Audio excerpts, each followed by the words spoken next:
Ladies and gentlemen, it's time for another Social Sports Pad podcast. I am your host, Ricky. With me, as always, is Justin and a couple of guests for us with the nightcap episode.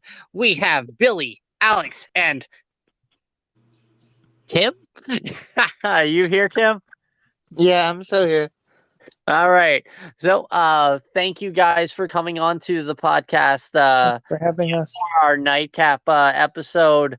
As we started doing last week, this is essentially a rapid fire, in terms of dealing with all of the games that were played on Sunday. We're going to do a kind of prediction, kind of preview of the Dallas and the New York game that plays tomorrow night. And then we're also going to talk about Cincinnati and the Dolphins that play on Thursday night. Plus, at the end, we had a little something else to talk about in terms of some of the games that were played. Before we begin, everybody say hi. Good evening. Hello. Hello. All right. So thanks a lot, guys. We are going to start with New Orleans and Carolina. Basically, the order is going to follow as this. Billy, you're going to go first, then Alex, then Justin, then Tim. All right? So, Billy, take her away. What is one thing that you saw from the New Orleans Carolina game, if you saw it, or something looking at the stats that pops out at you, about the game?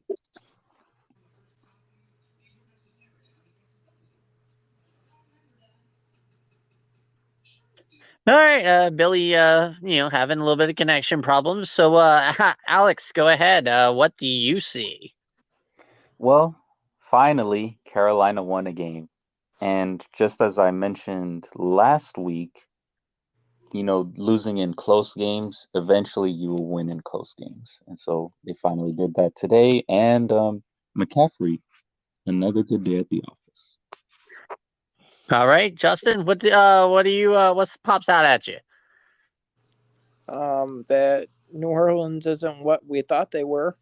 And I'm going off what Alex said is that Carolina finally broke their nine-game winning streak. So that was good for them. So Carolina, good win for them. And New Orleans, I got to figure it out. All right, what about you, Tim? Even though Kamara had a good game for New Orleans, I think Carolina and Baker Mayfield had a good game. They won their first win over other teams. So there's only one team that's 0-3, and it's not Carolina. So yeah.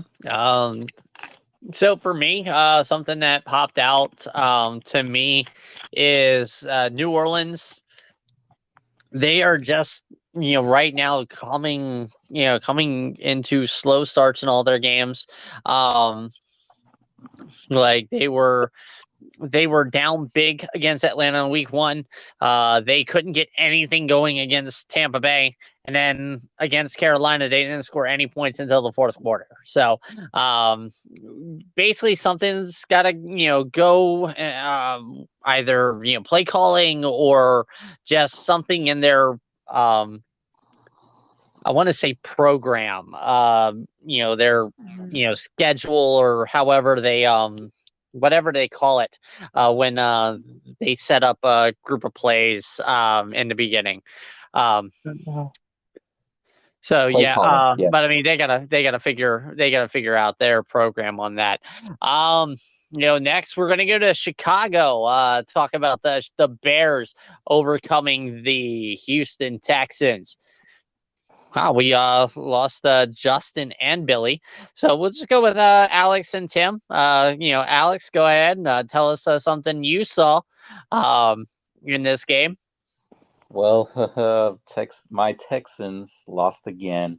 And just like last week, we lost another close game. Of course, this was not on the defense. Jalen Petrie balled out today. It's all on the offense. Our offense sucks. All right. What do you see, Tim? Even though David Stills had a game, whatever his name is, Stills, a game for Davis Houston, Mills? but Stills, General whatever, Mills Mills, leading whatever, our tank. Mills, Stills, whatever his name is, I don't care, because I'm texting him, but like the Bears showed they had a team, even though a lot of people got hurt, Montgomery got hurt, they The still Houston Texans are pesky. you know Montgomery got hurt, they Thank still you had put for a good noticing. game. Bears. Yeah. Yeah.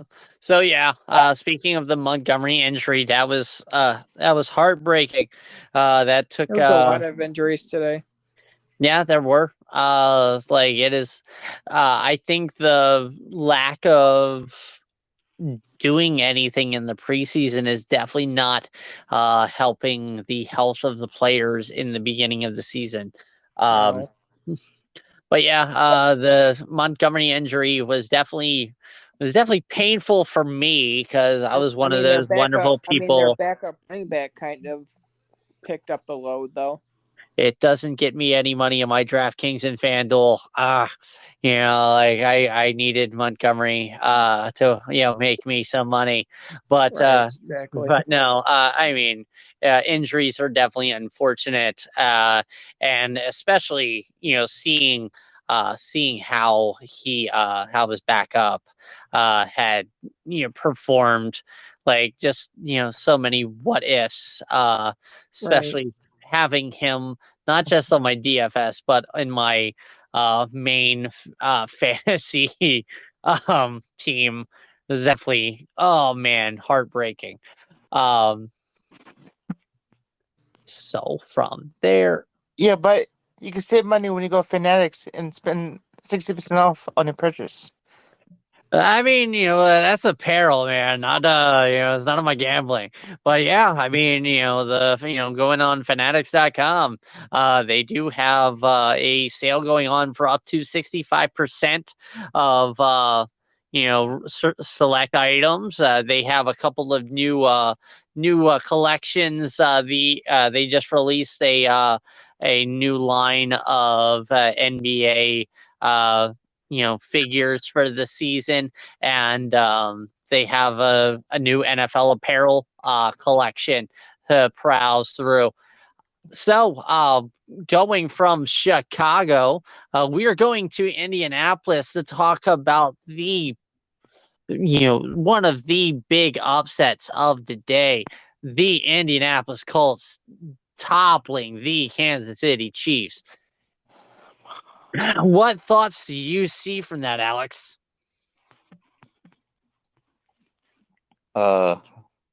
Indy woke up today. They're like, we had it with the losing. We want to show the world that Matt Ryan is good. Now, what you got, Tim? Yeah, Indy bounced back from like last week when they got destroyed by the Jaguars, but I think Kansas City Mahomes, I was hard because like Indy has a good defense against. Kansas City had a lot of good defense against Indy by like sacking Ryan on the ground, but I think Kelsey still pulled through and oh my gosh, the running back for Kansas City pulled through. Yeah, I mean, like looking in bits and pieces, following it through Red Zone, there were definitely a lot of head scratching things going on. I mean, there was one play where Jonathan Taylor tried to jump over the pile, and he just got slapped away like a fly at a picnic.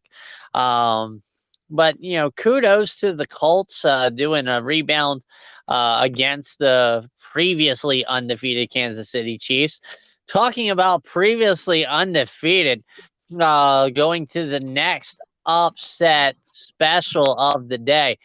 We go to Miami, where the Miami Dolphins defeated the Buffalo Bills. It was very interesting. Alex, what did you see from it? I'm surprised they brought Tua back in the game. Yeah. because that hit was he must have definitely had a concussion, and Ah, it makes sense why the union are investigating Miami. yeah. I mean, it's not going to do anything to change the outcome of the game. But the player's safety is definitely important. If they do rule it to be concussion, that they did not follow concussion protocol, there will be some fines. There will be some repercussions of that, more than likely. Tim, what did you see about this? I think the best part was the butt fumble at the end when, Oh yes, or the butt or punt. even like when they Butt got punt. like the touchdown taken away, like when they were doing like I guess the fine or something, and one of the players were doing like showing off, and they got the touchdown take away. It was like, really? It's only a touchdown. You don't have to brag about yourselves. I mean, everybody does it. A couple things I wanted to take away, from the morning podcast for today. I predicted that Miami was going to come out and win. I really should have gone to place a bet on this. Because there were so many outcomes. I didn't even know what the line is, but man, that was probably the easy money pick. Was taking Miami to beat the spread. Over the Bills. Buffalo had 5 defensive starters out. Couple of their offensive starters, even though they played, Knox and Davis, were still hurt. Buffalo playing on a short week in Miami. There's just like a perfect storm of Buffalo needed to, Miami needed to win this game. And the stats will show that Miami got damn lucky to win this game. Buffalo had double the first downs, double the yards, and double the time of possession that Miami did. So this was kudos, Miami, for your defense for letting Buffalo on the field for 40 minutes and only allowing 19 points. But Gabriel Davis had a phenomenal game in the like second half. I think so. When he came back from injury, he did like a couple of good catches from Josh Allen. I think so. Well, I mean, when you're on the field for, pretty much most of the second half, you're going to have that happen. So from there, we go to Minnesota bouncing back against the Detroit Lions in a nice back and forth game, winning 28-24 over the Lions. What did you take from it, Alex? Vikings stumbling out the gate again. Albeit it wasn't as bad as what happened on Monday, but still showing that they're not, even though they have the talent, they're not really a top team in the NFC. Okay. And you, Tim? I think they found a way to stop Brown from the wide receiver from the Detroit Lions, Amon St. Brown, but also the injury that happened with the Vikings. They lost a big player too. So Vikings and Jefferson wasn't used a lot. They used like more Dylan Oh, and you're other talking people. about a Dalvin Cook injury. Yeah. Dalvin Cook was a Luckily big he injury. has only like a separated shoulder, so he's not going to miss that much time. So, I mean, that's still bad. No, but like Jefferson didn't play a lot, so like Madison, like there's a go around team that played like Kirk Cousins knows where to throw. He has all of our team where to throw to. So all right. So from there, we're going to go to New England, and New England losing to the Baltimore Ravens. I mean, a couple takeaways from this before we go into you guys. Mac Jones hurting his ankle, and Baltimore almost letting New England get back into it letting a team back into it for the second week in a row. What do you guys see, Alex?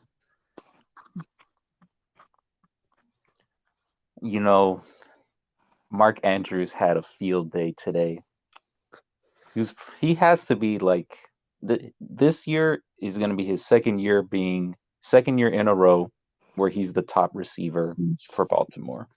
But yeah, they really do need to stop, letting teams get back into it.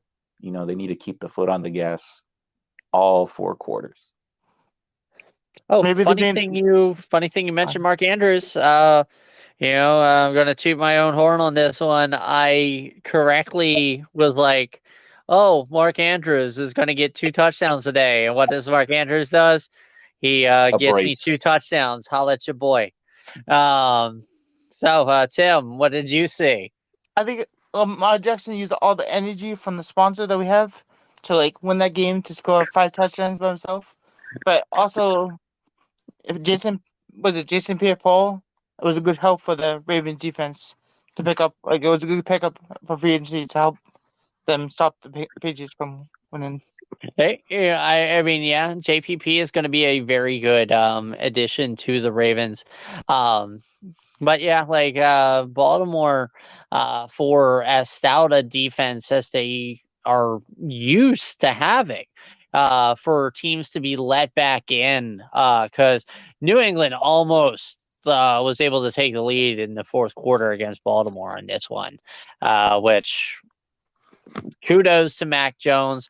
I hope he has a nice speedy recovery. I hope any of the players that got hurt today, I wish them a nice speedy recovery.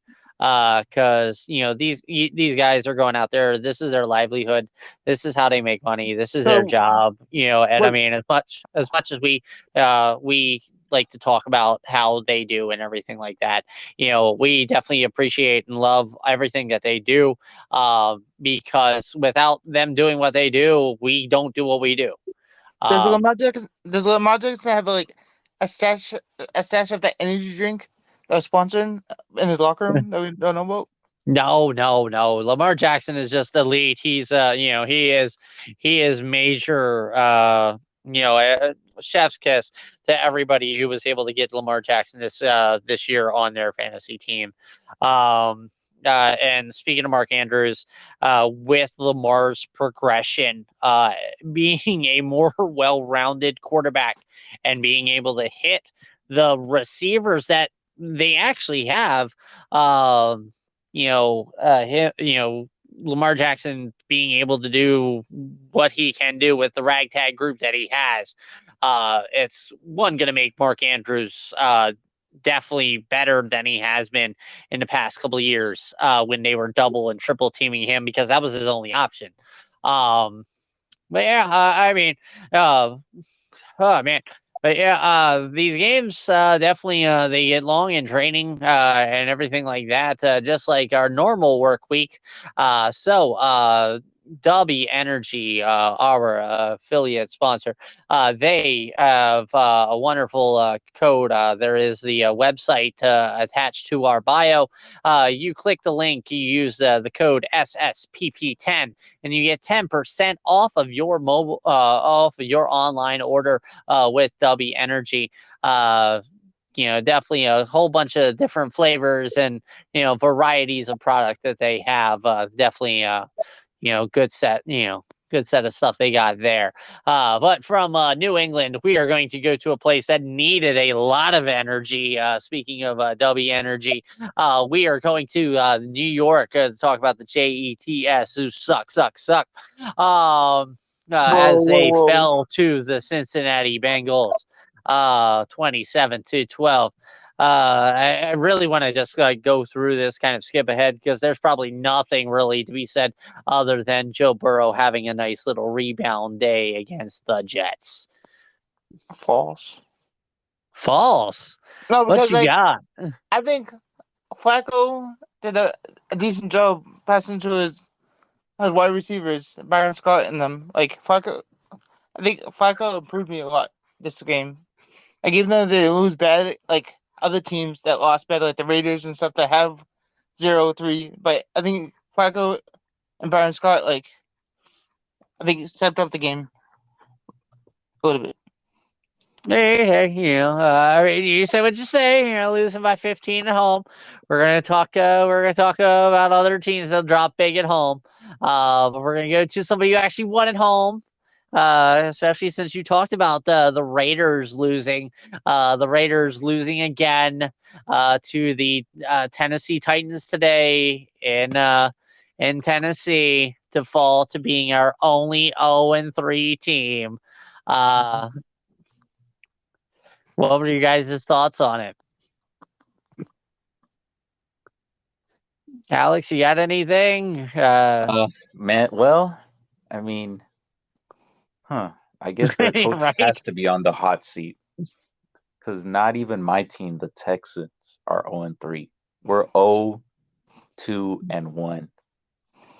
You I mean, Tim, do you see anything rather quick on these guys? Tannehill bounced back from the 2 games loss that he lost against and bounced back. He impressed me a lot this game. He bounced back for the 2 games that they lost, like close games, and bounced back in this game. I mean, last week wasn't a close loss to Tennessee, but it was nice to see the Tennessee Titans bounce back from their ash whooping that they got from the Buffalo Bills on Monday night in a short week to beat the Las Vegas Raiders. Now we're going to go to a team that I thought was going to actually pull an upset. The Washington Commanders. The only thing they commanded today was that big L. So what did you guys see from Philly whooping on them Commanders? Alex. Jalen Hurts, as the kids say now, is him. He had a hat trick today, and he spread the ball too, because he spread it to AJ Brown. He also showed Devonta Smith some love, and a lot of love, showing he can be at the end of the year a top 10 QB. Yeah, Tim, what you got? Yeah, Jalen Hurts is one of my quarterbacks in my league. He did a phenomenal job, and Gibson did all right for the Commanders, but I think the quarterback for the Commanders, Wentz, is the wrong team. He needs to go to a different team. I don't think he's a help fix the candidate. I think he needs to go with a better team. Hey, as you said in the chat about Jimmy G, maybe Carson Wentz should consider retiring, man. But no. So my thought about this is I think that Hurts put himself in kind of the MVP talk discussion right now. Devonta Smith, I am so glad you showed up today. Welcome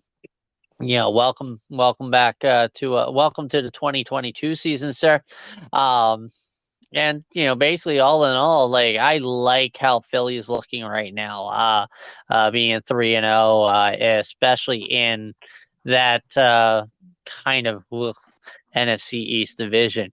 But that wasn't the biggest whooping that happened today. The biggest whooping came in Los Angeles as the LA Chargers got spanked by the Jaguars. What did you guys see? Man, I thought the Chargers were going to win this game easy, but I was wrong. As we know, the Chargers, for some reason, cannot win when it matters most or when it's easy. Set up on a plate.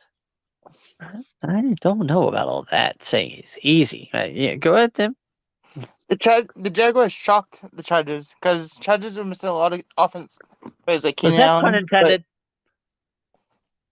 Huh?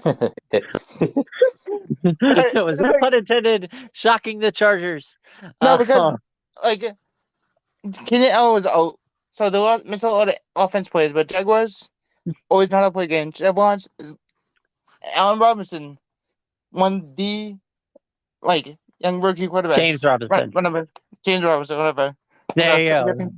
Yeah, the running back for the Jaguars, Robinson. So, but he's doing always a good job for he's playing his A game, every time he's getting the ball.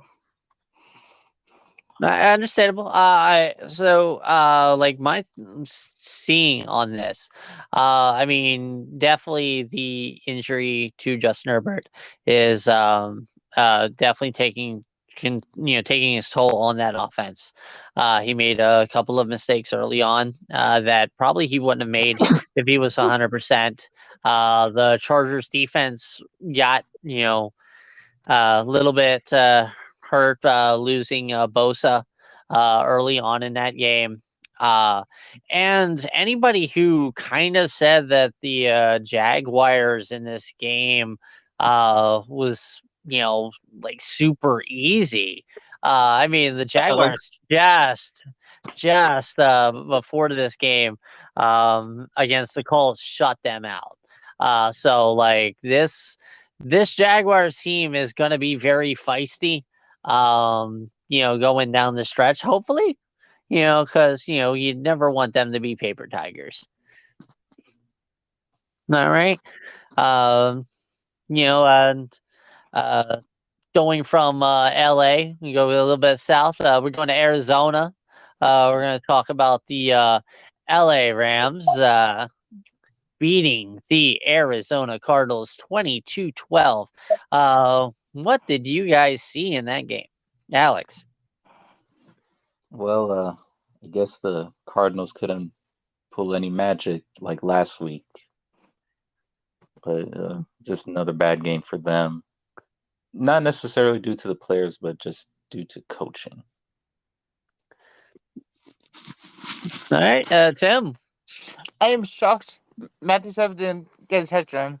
Like, all the touchdowns came from Cooper Cup, but they all did themselves. But I think Marquise Brown stepped a lot up for Arizona. He had a good game for Arizona, but they didn't have enough energy to knock out Rams. But I mean, my God, yeah, like Hollywood Brown. It just seemed like every play that I saw was like a pass that was completed to him. So kudos to that man right there.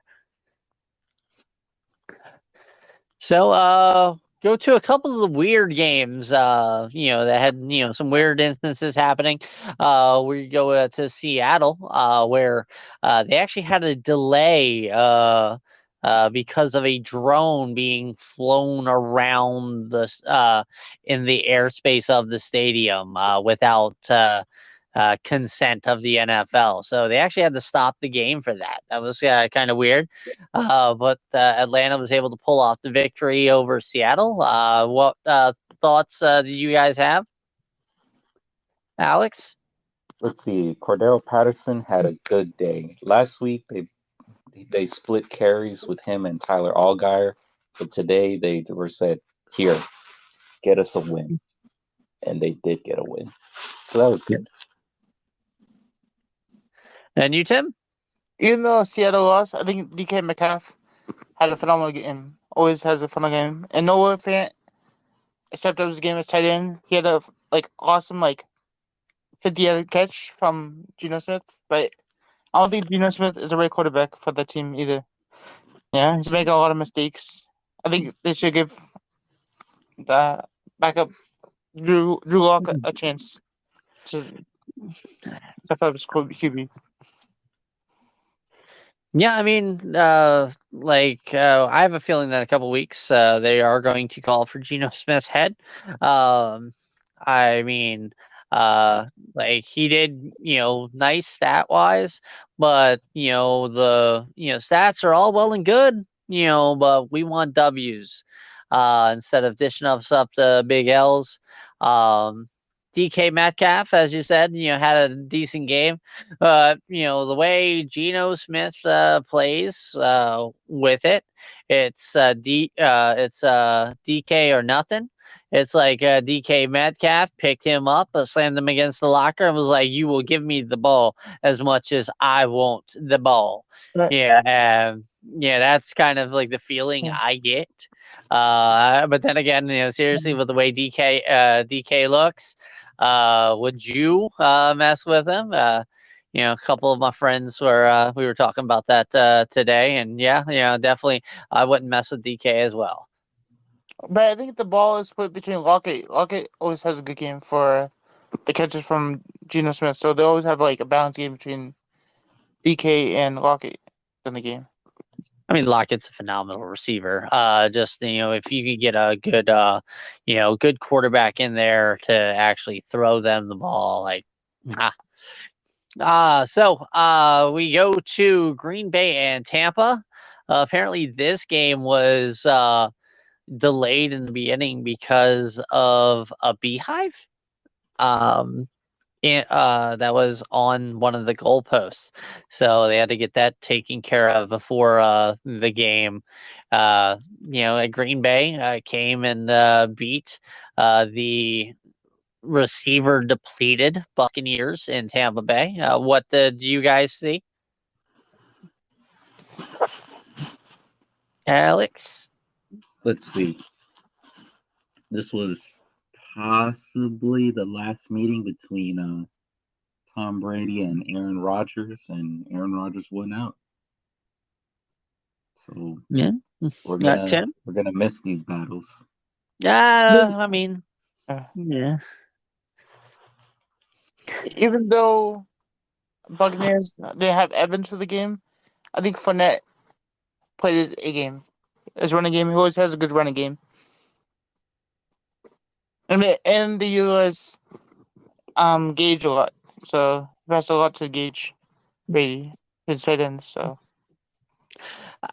I don't know about you guys, but from what I have seen, this is not the same Tampa Bay Buccaneers offense that won the Super Bowl against the Kansas City Chiefs a couple years ago. There is no oomph, no fire, no spark. Tom Brady is playing like a skeleton, not as the GOAT. Probably a devil goat, not the goat, because this offense is just woeful in Tampa Bay. I almost want to, bring it up to say that Tampa right now has the lowest scoring offense in the NFL. Oh man. Because I mean, like, they didn't do well against Dallas. They didn't do well against New Orleans. Yeah, they scored 20 points, but they did have that pick six. So is this the Sunday night game with the goal scores? I mean, yeah, they weren't. Yeah, they weren't as low as this awful debacle that we just witnessed in Denver between the 49ers and the Broncos, an 11-10 victory by the Denver Broncos. What did you guys see? Oh man. I thought Thursday's game was gonna be bad. It was actually a whole lot more enjoyable than tonight's game. Yeah. But we saw that Denver still struggles on offense. I think that's going to be the story of this season for them. What did you see, Tim? I see the low scoring game. Even though like Colton Sutton, like Russell Wilson got Colton Sutton and Williams a lot, but he didn't like. Where's his number one target? Judy. He didn't get like.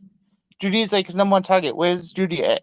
He didn't pass. I think actually Cortland Sutton is going to be number one. Cortland Sutton, that boy is number one.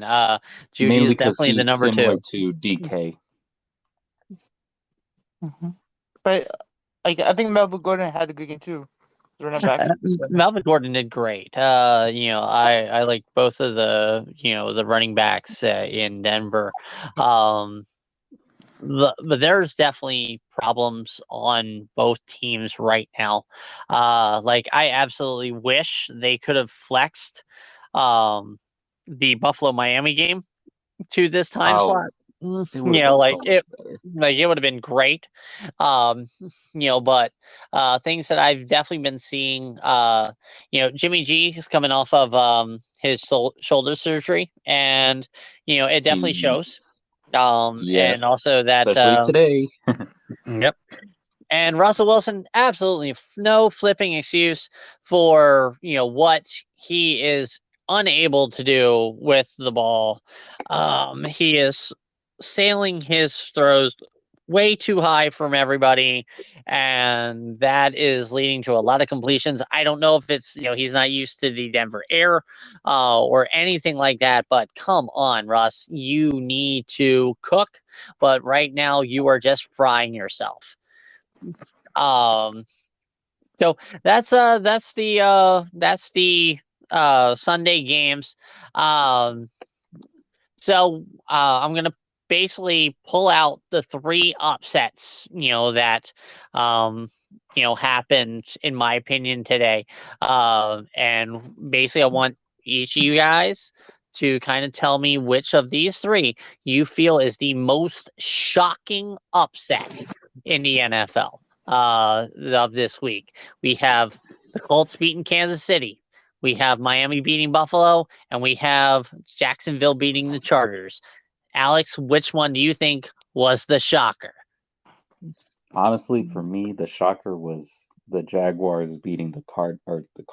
Jeez, the Jaguars beating the Chargers, The Bolts. and that has to be the number one upset for this week. Because honestly, I was sleeping on them. I'm like, oh, the Chargers, they're good.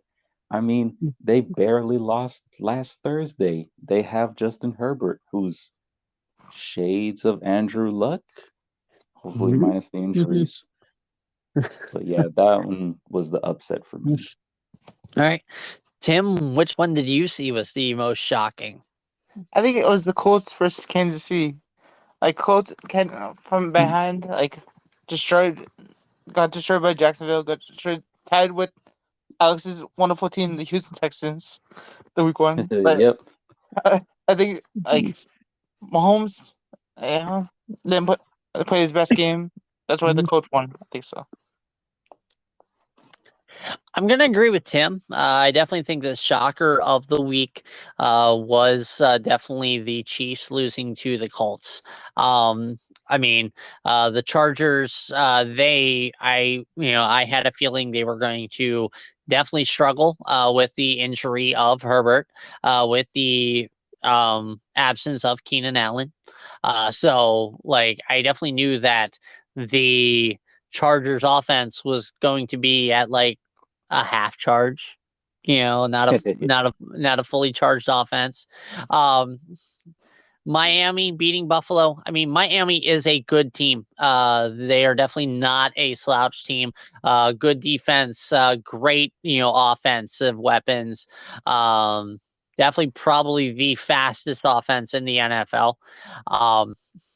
And Buffalo coming with half of their defensive starters out with injury, a few bangs ups on offense, and coming off of a short week in Miami in 80-something degree weather. I mean, absolutely, positively, I saw the Bills losing this game. Kansas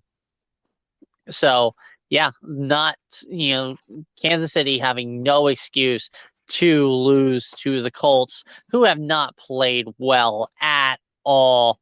They did not play well against Houston, even having to come back from behind to tie with Houston, getting shut out by the Jaguars. Definitely, they were not playing their best ball to, beat Kansas City in Indy. Definitely shocking to me. Basically, enough about today. Let's talk about tomorrow. We have Dallas and New York. Give me one bold prediction that you have, only one, and then tell me who you think is going to win between Dallas and the Giants. Alex, who you got? My bold prediction: Sterling Shepard could go Ham? 70 plus receiving yards and 1 touchdown. All right, that's a great fantasy day for most people if you got Sterling Shepard. Tim, give me your bold lock and who's you win. Oh yeah, Alex, I almost totally blew bat. Who's winning? Yeah, my prediction is based on good form. I think the Giants are going to win. However, this Did would you just soccer us? wait, what? Did you just soccer us with good form? I know, yeah, good form because they have been in good form. Yeah, What, 2 wins, right? Yep. In All two right. games. Yeah. Yeah, so Giants should win. However, this could probably be a low scoring game, maybe somewhere in the teens and 20s. Okay. All But yeah, right. Giants Now. win. All right. Now. Okay. So we got Giants winning. Now we'll go to Tim. So I have a question: What's up? Is Gallup playing this game for Dallas? Is who? Michael Gallup is going to play this game. I'm not even sure. I haven't looked at the injury report because, quite honestly, I don't really follow Dallas. But And Same. I think Ezekiel. yeah. I think if Ezekiel gets one touchdown for me, I win because I have Ezekiel on my roster for fantasy. I think Ezekiel needs to step up his game and get at least a touchdown. I'm shocked if he gets a touchdown, but if he I doesn't, don't know. Tony Pollard, he's been the better back so far. yeah. So, But anything can who do happen. you got winning, Tim? I think I Dallas think or? I think Dallas could give Giants the win against the Giants and give Giants the upset loss. All right. So, I am going to go. My wonderful bold prediction is going to be that the Dallas Cowboys are going to beat the New York Giants on the strength of their defense. I definitely see Danny Dimes throw not one, but two pick sixes against the Dallas Cowboys in this game. I mean, yes, the World Cup is coming, so we have that wonderful good form, for the Giants. But still, I definitely do not see the Giants winning tomorrow night. And finally, we'll pull the same. We have the Thursday night game to start week 4. It's going to be Cincinnati versus Miami. In Cincinnati, both the Bengals and the Dolphins coming off of victories. So what do you see? And I need bold, man. Let's go bold. So we have an undefeated team so far and a team that just got their first win. All right. And this game will be in Cincy, so honestly, I kind of want to go upset with Cincy winning, but barely, maybe like within a field goal. Okay. And I would like to see Joe Burrow ball out, or it would be kind of like a shootout between Joe Burrow and Tua. Since, Tua has Tyreek and then Burrow has Jamar. So should be a good game with the Bengals just getting the win, just getting by. All right, Tim, what you got? Dolphins and Bengals.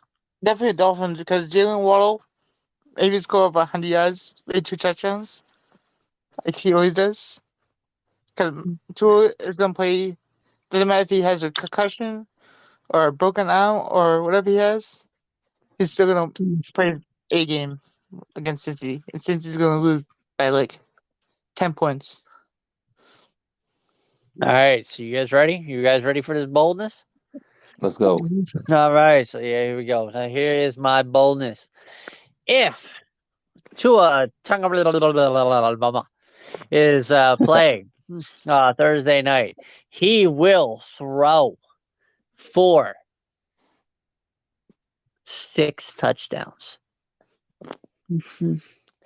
2 of which will be to Waddle, and 2 of which will be to Hill. And both Hill and Waddle will have over 150 yards receiving. How's that for bold? Yeah, that is bold. And That who's is the other very two? Tucking it every play. that is so bold. It has its own line to it. Definitely, I see Miami winning, improving to 4-0. So who's the other two going to? What's up? You said 6 touchdowns. Who's the other two going to? Probably Gesicki. one to Kazeki and one to either Chase Edmonds or Raheem must start, because that boy must start. I got All right. the thing. Joke. But well, all right. So basically, that is pretty much our show for tonight. Thank you guys so much for listening in to hear basically us talk to ourselves for about an hour. If you like us, please make sure you do hit the wonderful follow button.